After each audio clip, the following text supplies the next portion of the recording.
আসসালামু আলাইকুম। আমি সাজ্জাদ স্নিগ্ধ ফুডস থেকে।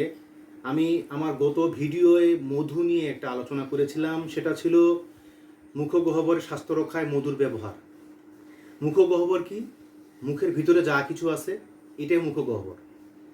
আমরা শরীরের যত্নে, মাথা চুলের যত্নে, মুখের জন্যে অনেক রকম সাবান শ্যাম্পু ব্যবহার করি, কিন্তু আমাদের এই মুখগহ্বরের জন্য আমরা আসলে ব্যবহার তেমন কিছু কি নেই, কোনো স্টেপ কি তেমন নেই যে মুখগহ্বরের ভিতরে কোনো আমার সমস্যা আসতেছে কিনা, সমস্যা হচ্ছে কিনা।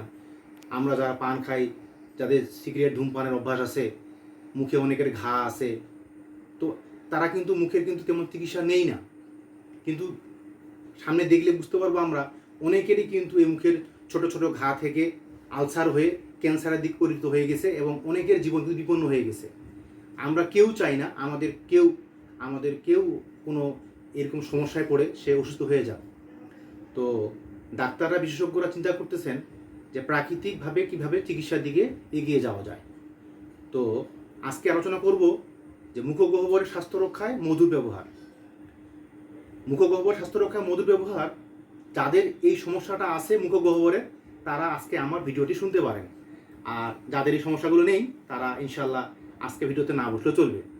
তো শুরু করি। তো মুখগহ্বর স্বাস্থ্য রক্ষায় প্রথমে আমাদের আসে আমাদের দাঁতের ক্ষয়রোধ।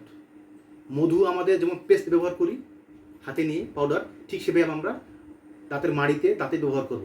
তাহলে কি হবে? আমাদের এক নম্বরে দাঁতের ক্ষয়রোধ হবে।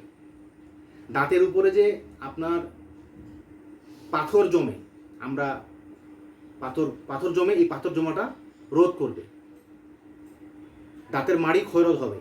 অনেকের দাঁত অল্প বয়সে পড়ে যায়, দাঁত উঠে যায়, এই দাঁতের গোড়া মজবুত হবে, মাড়ি শক্ত হবে, ওকালে দাঁত পড়ে যাওয়া রোধ করবে। অনেকের মুখে ঘা আছে, বিভিন্ন ধরনের ঘা আছে, মুখের ঘা সারে না, লং টাইম ঘা চলে আসে, একটু ট্যাবলেট খান আবার ঘা সেরে যায়, আবার আপনাদের একই রকম সমস্যা, ঘা চলে যায় না।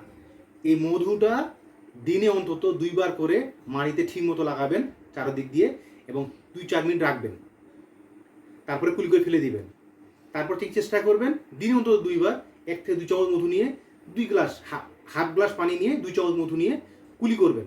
2বার কুলি করবেন, দিনে 2বার করবেন। আপনার মুখে এই যে অনেকের ঠোঁটের কোনায় ঘা থাকে, দীর্ঘদিন ঘা থাকে, ঘা যায় না, ছোট বাচ্চাদের, অনেক বড়দেরও আছে, বড়দের অনেক পান খেয়ে খেয়ে মুখের ঘা লাগে গেছে, খায়ে দেখবেন, অবশ্যই উপকার পাবেন।